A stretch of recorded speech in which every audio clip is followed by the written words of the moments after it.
ये कह रहा है कि वैल्यू ऑफ द रेशियो, आप जो स्क्रीन देख रहे हो, बलजीत आपको ना अपना माइक म्यूट करना होगा, वॉइस डिस्टरबेंस हो रहा है। ओके, मैं कह रहा था गाइज, आप देखेंगे कि रेशियो प्रॉपर्टीज में हम लोग बात करते हैं तो value of ratio when multiplied or divided by the same number remains the same. यानी कि इस प्रॉपर्टी का मतलब क्या है, मैं अभी आपको बताता हूँ। रेशियो में इस प्रॉपर्टी का मतलब है, आप एक बार जो व्हाइट बोर्ड वाली स्क्रीन है उस पर आ जाइए और देखिए। इसका मतलब है कि अगर मैं आपसे कहता हूँ कहीं पे कोई रेशियो लिखा हुआ है 3:2, तो रेशियो की एक प्रॉपर्टी होती है कि अगर कभी भी आप इसको सेम नंबर से मल्टीप्लाई करो और else if you are going to divide by the same number, तो जो रेशियो लिखा होगा उस पर कोई किसी भी टाइप का कोई भी चेंज नहीं होगा, it will remain the same. यानी कि 3/2 कहीं पे लिखा हुआ है, भाई इस 2 का मतलब है 3/2, तो 3/2 कहीं लिखा हुआ है, आप सेम नंबर कुछ भी नंबर ले लो, जैसे आपने क्या सर 4 से मल्टीप्लाई कर रहा हूँ मैं दोनों को, तो इससे कोई फर्क नहीं पड़ेगा, ऊपर हो जाएगा 12 नीचे हो जाएगा 8, बट और इसमें कोई फर्क नहीं, आप 12:8 लिखो या फिर आप 3:2 लिखो, एक ही बात है, क्योंकि ये कैंसिल आउट हो जाएगा। दूसरी चीज जो अभी इसने इस प्रॉपर्टी की एक और जो बात है, वो प्रॉपर्टी कहता है कि प्रॉपर्टी के अकॉर्डिंग कि आप सेम नंबर से डिवाइड भी कर सकते हो। यानी कि अगर कहीं पे लिखा हुआ है 3:2, तो आप इसको मान लो 8 से डिवाइड कर दिए, इसको भी 8 से डिवाइड कर दिए, तो भी कोई फर्क नहीं पड़ेगा। आप बोलेंगे सर 3/8 = 1/4, क्योंकि ये कैंसिल आउट हो गए 1/4, तो ये इक्वेशन ये बराबर है 3:2 के ही, कोई चेंज नहीं हुआ है इसमें। यानी कि मल्टीप्लाई करो किसी भी नंबर से या डिवाइड करो, रेशियो पर किसी भी तरह का कोई फर्क नहीं पड़ता, it will remain same. Okay, तो इसके बाद देखो हम आते हैं वापस जो हमारी शेयर वाली स्क्रीन है उस पर, और जस्ट 1 सेकेंड।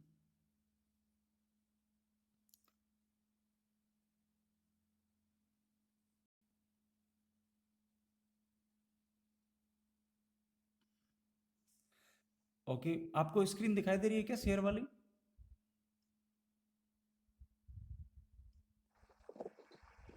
दिखाई दे रही है सर। और अभी नेक्स्ट वाली स्लाइड क्या है, शेयर वाली पे ratio properties. Change of value of. Okay okay, yes sir. ठीक है, मतलब बता देना अगर आपको कोई ब्लर हो जाए या कहीं पे भी वीडियो की क्वालिटी अगर डाउन होती है व्हाइट बोर्ड की या फिर स्लाइड की, तो आप मुझे बताना।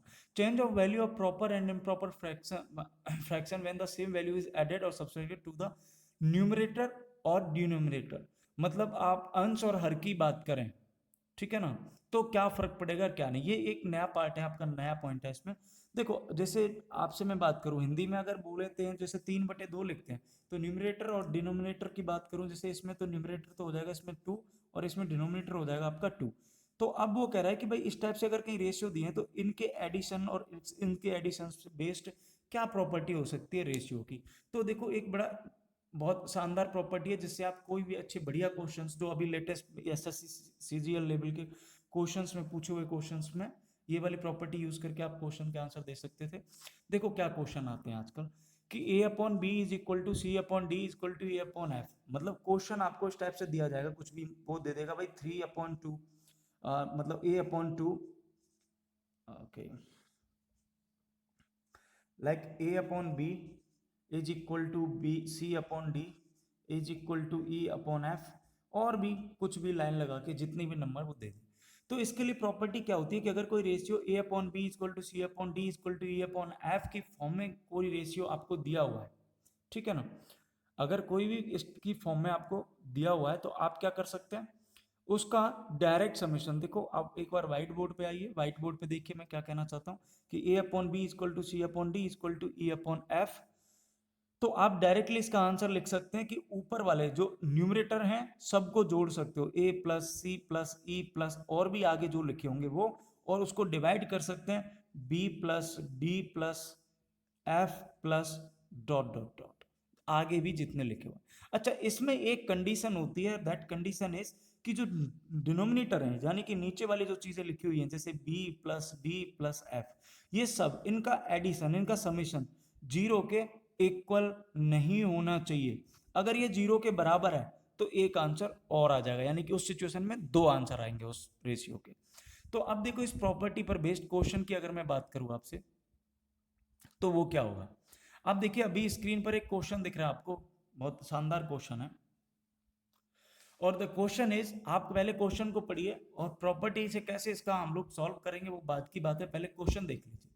क्वेश्चन कहता है आपसे कि भाई a plus B divided by C is equal to B plus C divided by A is equal to A plus C divided by B is equal to P. तो वो कह रहा है what is the value of P. भाई P की value किसके बराबर होगी इस इक्वेशन में। अब इसको सॉल्व करने का तरीका क्या है कि पहले तो आप क्या करो, a plus B divided by C equal to P रख दो, फिर a plus B equal to cross multiply करके एक इक्वेशन बना लो, फिर सेकंड वाले से b plus C upon A equal to P से सेकंड इक्वेशन बना लो, फिर थर्ड वाले पार्ट से थर्ड इक्वेशन बना लो, फिर उन इक्वेशंस को एक दूसरे के साथ सब्सटीट्यूट करके फिर उनको सॉल्व करिए, तब धीरे धीरे आपका इस टाइप से आंसर सॉल्व होते जाएगा।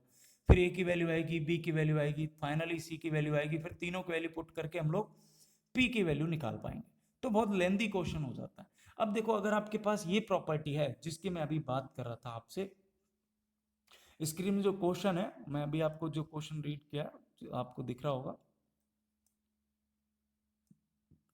ये क्वेश्चन था हमारा, that is A plus B divided by C equal to B plus C upon A equal to A plus C divided by B equal to P. Okay, अब इस question को देखो property के अकॉर्डिंग हम कैसे solve कर सकते हैं। तो प्रॉपर्टी क्या कहती है हमारी, हमारी प्रॉपर्टी के अकॉर्डिंग जो न्यूमरेटर है उनका समेशन हम कर सकते हैं और डिवाइड कर सकते हैं डिनोमिनेटर के समेशन से। कंडीशन बस एक ये रहनी चाहिए कि जो डिनोमिनेटर है यानी कि नीचे जो लिखे हो उनका समेशन जीरो के इक्वल नहीं होना चाहिए, और अगर जीरो के इक्वल है तो वो अपने आप में एक नया आंसर और दे देगा इसके साथ में। अब देखो सही आंसर का पता लगाने का क्या तरीका है, आप व्हाइट बोर्ड पे देखिए, मैं सॉल्व करके आपको बताता हूँ एग्जैक्ट को कैसे हम लोग इसको सॉल्व करेंगे।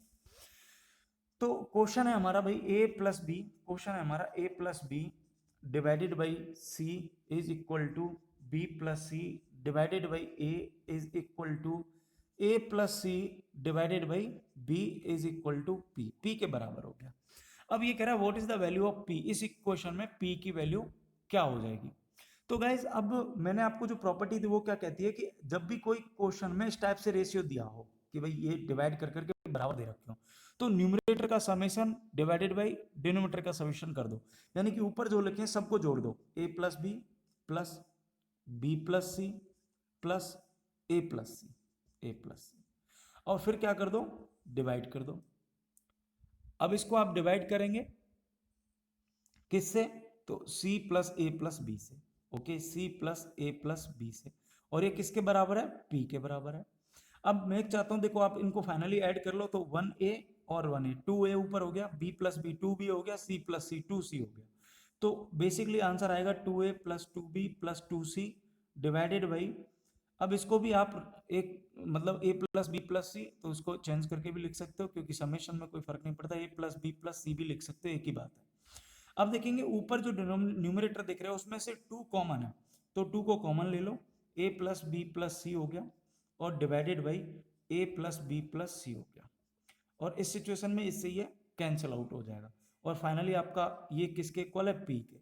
इसका मतलब जो आपका आंसर आने वाला है that is 2 is equal to p। तो p की वैल्यू आपको यहां से मिल जाती है, और p की वैल्यू क्या मिल गई आपको, 2। ठीक है, बहुत इजी था। अब देखो मैंने आपको एक पार्ट और बोला था इसके साथ कि भाई ये तो ठीक है, ये रेशियो की आप प्रॉपर्टी यूज करके ना इस टाइप के क्वेश्चन के सॉल्यूशन निकाल सकते हो, 2 इज द करेक्ट आंसर। लेकिन हमेशा ध्यान रखना अगर क्वेश्चन में 2 आंसर दे रखे हैं कि भाई ये या फिर ये, तो वो भी हो सकता है क्योंकि इस क्वेश्चन के हमेशा 2 आंसर होते हैं, एक तो ये जिससे हम सॉल्व करके निकालें, एक आंसर वो जिसकी मैं आपसे बात कर रहा था कि a plus B plus C is equal to 0 रख करके अगर आप आंसर निकाल रहे हो तो भाई वो आंसर भी आपका हो सकता है। तो उस वाले में हम क्या करेंगे, अब एक बार आप स्लाइड पे देखो, स्लाइड पे चल के देखिए, स्लाइड पे जब आप देखेंगे तो आप देखेंगे a plus B plus C, और ये जो क्वेश्चन दिया हुआ है इसके नीचे 4 ऑप्शन दिए हुए हैं। ऑप्शन दिया हुआ है first that is 2, second option is -1, third option is -2, fourth option is 3 and fifth option is either 1 और 2। और इसका करेक्ट आंसर जो ऑप्शन आप राइट हैंड साइड में स्लाइड के देखेंगे तो आपको दिखेगा करेक्ट आंसर ऑप्शन 5 दे रखा है, लेकिन हमारा आंसर सिर्फ 2 निकल के आ रहा था।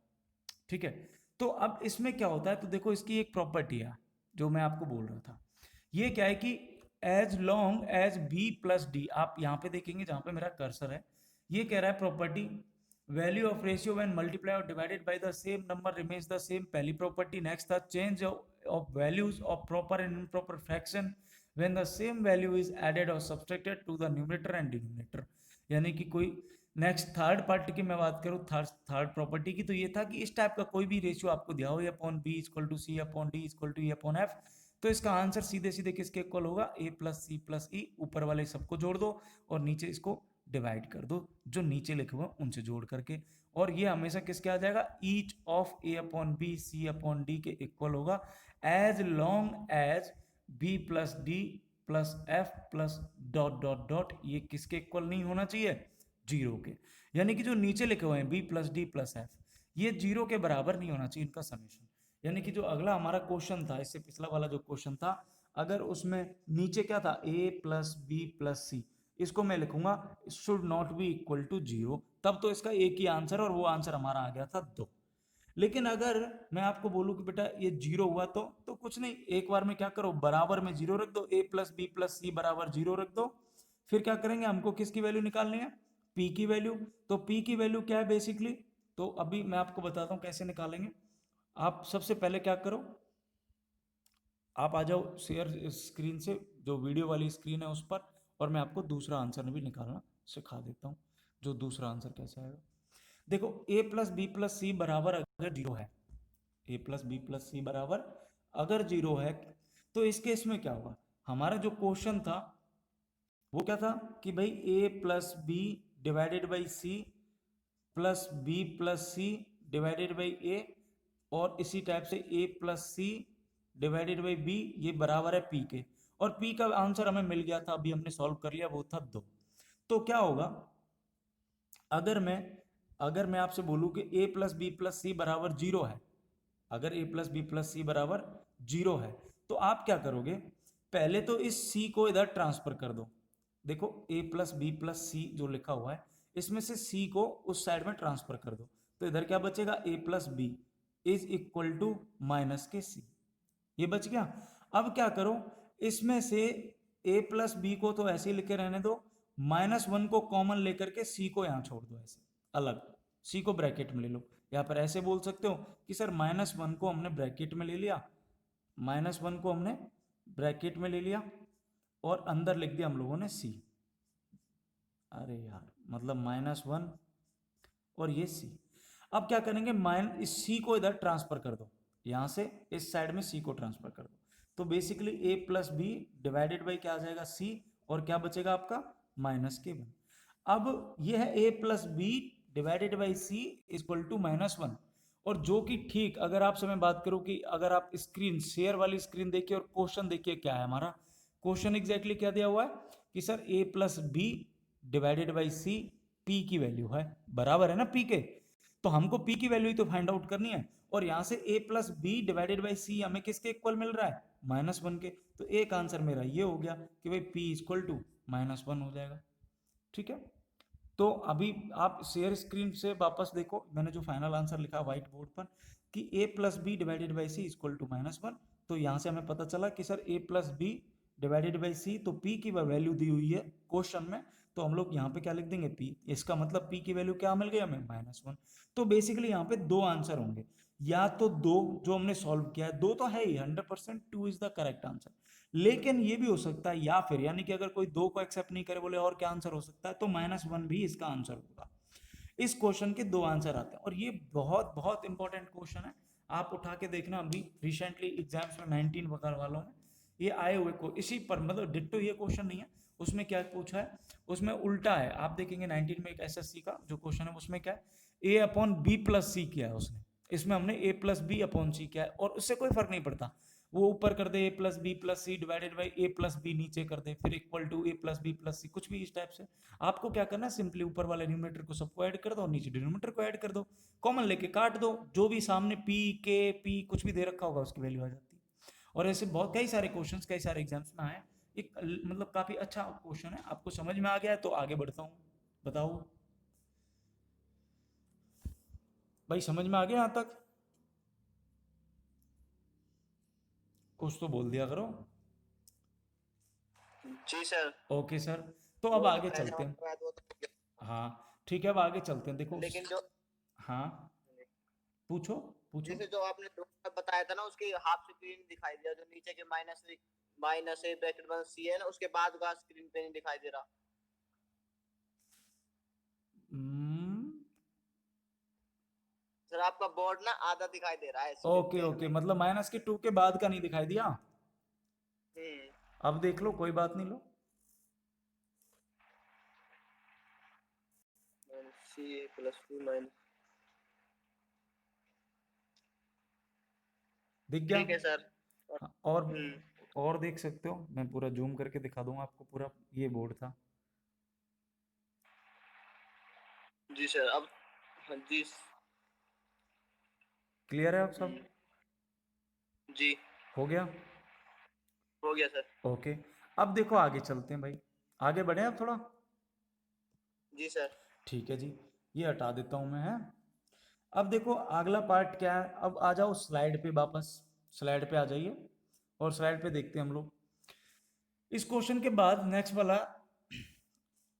नेक्स्ट जो पार्ट है वो दिया है रेशियो प्रॉब्लम्स। ठीक है, यहां देखिए कह रहा है A is to B equal to 3:1, C is to B equal to 2:1, C is to D equal to 1:3, what is the value of A is to D. और ये क्वेश्चन तो यार मतलब ऐसा नहीं है कि फर्स्ट टाइम एसएससी या किसी एग्जाम को, ये तो कोई साल कई सालों से इस टाइप के छोटे मोटे क्वेश्चन हो गए हैं ये आज के टाइम पे, क्योंकि ये क्वेश्चन बहुत पहले से आ रहे हैं। तो ये मैं पढ़ा भी चुका हूँ आपको, ये कोई लेटेस्ट क्वेश्चन नहीं है। और मैं उम्मीद करता हूँ आपको तुरंत इसका जवाब भी आप दे पाओगे। भाई ए इज टू बी दे रखा है, सी इज टू बी दे रखा है, सी इज टू डी दे रखा है, तो इसका आंसर फाइनली हमको चाहिए ए इज टू डी का। तो क्या हो जाएगा, निकाल पाओगे? कैसे निकालते हैं भाई? नीचे 4 ऑप्शन दिए हुए हैं स्क्रीन पे। अगर आपको मदद चाहिए कि मैं एक बार वापस से समझा दूं, वैसे तो ये बहुत ईजी सा पार्ट है, बट स्टिल अगर आप चाहते हो समझाऊं तो मैं समझा देता हूं कैसे निकालते हैं भाई इनको। ठीक है, तो पहले आप ऐसा करो, इस क्वेश्चन को हम देखेंगे, उससे पहले क्या करोगे आप आ जाइए व्हाइट बोर्ड पर, और मैं आपको एक क्वेश्चन समझा देता हूँ पहले कि इस टाइप के क्वेश्चंस को कैसे टू डील रेशियो करते हैं। वन। कितना? 2:1 यस सर। या 1:2? 2:1। श्योर? या तो श्योर। मेरे पास तो आंसर में ऑप्शन 1 है। कोई नहीं, चेक कर लेता हूँ मैं भी, गलत है। हो सकता है मिस्टेक से लिख के आओ, बट फिर भी एक बार मैं पहले, बाकी सभी लोग ना एक बार, आप लोग जिन लोगों ने सॉल्व नहीं किया आप क्या करें, एक बार चेक कर देख लें सॉल्व कैसे करते हैं। मैं 1 सेकंड लूंगा, व्हाइट बोर्ड पे आपको ये समझा देता हूँ कि इसको सॉल्व कैसे करेंगे। ठीक है, तो व्हाइट बोर्ड पे आप देख लिए पहले, अगर कहीं पे लिखा हुआ है ए इज टू बी और बी इज टू सी, इस टाइप से कहीं पे कुछ लिखा हुआ है, और यहाँ दे रखा है 1:2, और यहाँ दे रखा है मान लो 3:2, पहले तो एक नॉर्मल ले लेता हूँ, मैं लिख देता हूँ सीधे 2:3। तो इसका मतलब है आपसे मैं पूछूं बेटा ये बताओ मेरे को ए इज टू सी किसके बराबर होगा, तो आपको क्या करना है, सिंपली इसमें ये देखना है यार, देखो क्या दिया है, ए इज टू बी दिया, ए की वैल्यू 1 है, बी की वैल्यू 2 है। दूसरे रेशियो में आप देखो बी की वैल्यू 2 दे रखी है, तो हम क्या लिख देंगे सीधे सीधे, A is to B is to C, तीनों को एक साथ, तो ए की वैल्यू 1 लिख दो। बी कॉमन है ना, दोनों जगह कॉमन होना चाहिए तभी वैल्यू सीधे सीधे लिख सकते हैं, तो कॉमन है बी 2 है, तो इज टू 2, और सी की वैल्यू यहाँ पे आप 3 ले सकते हैं इजीली। और कोई बोले ए इज टू सी डायरेक्ट बताओ, तो ए इज टू 2 हो जाएगा 1:3, ए इज टू सी हो जाएगा आपका 1:3। लेकिन इसमें ये ध्यान रखना, ये तभी काम करता है जब बी कॉमन दिया हो, लेकिन अगर कहीं ऐसा दिया हो A is to B equal to 1:2, 1:2, और B is to C is equal to आपको 2 देकर के 3:, मान लो 4 दे दिया, तो अब आप देखेंगे यहाँ पे b की वैल्यू 2 है, यहाँ की b की वैल्यू 3 है, तो सबसे पहला आपका काम है इन दोनों को कॉमन करना। कॉमन करने का सीधा सा तरीका, आप क्या करो, इसमें तो मल्टीप्लाई कर दो 3 का, और इसमें मल्टीप्लाई कर दो 2 का, तो दोनों जगह यहाँ पे भी 6 हो जाएगा, और 2 से मल्टीप्लाई होकर यहाँ पे भी 6, b कॉमन हो जाएगा, यानी कि ये नया रेशियो क्या हो जाएगा, a is to B equal to 3:6, और b इज टू सी जो आएगा नया वाला मल्टीप्लाई होकर क्या आ जाएगा 6:8। अब देखो 6 कॉमन हो गया, सॉरी क्या कुछ बोला सविता? 1:, हाँ मतलब अब ऑप्शन, 1:2 ही आएगा, वो किससे थी। अच्छा मतलब अब मेरा वाला आंसर सही हो गया। हाँ जी। हाँ ठीक है, इसलिए ना कभी भी गुरुजियों को ना चैलेंज नहीं करते। हाँ ठीक है। अब देखो a is to b is to c, अब क्या हो जाएगा गैस 3, अब ये 6 कॉमन हो गया तो इज टू 6 इज टू 8। अब यहाँ से कोई पूछे a इज टू c बता दो तो आप क्या करेंगे sir a is to c मतलब 3 is to 8, that is the answer. अब आप आ जाओ अपनी जो शेयर वाली स्क्रीन है और बुक उठा करके आप ये क्वेश्चन कॉपी कर लो या फिर आप रिकॉर्ड कर सकते हो। अगर आपके पास बुक है तो ऑल गुड, आप अभी सॉल्व कर लो जो नोटबुक है तो, और अगर नोटबुक नहीं है तो आप क्वेश्चन यहाँ से स्क्रीनशॉट ले लो और ये आपके लिए क्वेश्चन है और आप इसको सॉल्व करके देखेंगे आंसर क्या है। वैसे इसका ऑप्शन 1